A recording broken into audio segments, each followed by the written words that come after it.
Hello guys, मी आहे शिवानीज किचनमध्ये तुमचं स्वागत आहे।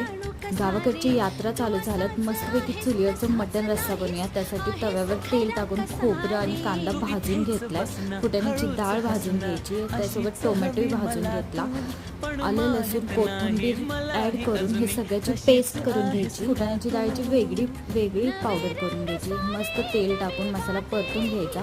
मसाले दाखवलेत स्क्रीनवर, ते मसाले सगळे ॲड करा। पातेल्याला माती लावून घेतली, त्यामध्ये कांदा ॲड करते, तेल टाकून खोबरं आणि लसणाची पेस्ट ॲड केली, हळद कोथिंबीर आणि मटण ॲड करते, खडे मीठ टाकले, मटण मस्तपैकी शिजून देऊया।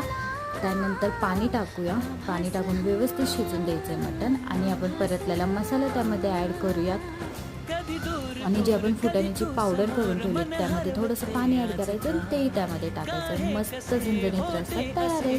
फुल व्हिडिओ माझ्या यूट्यूब चॅनलवर जाऊन नक्की बघा। थँक्यू।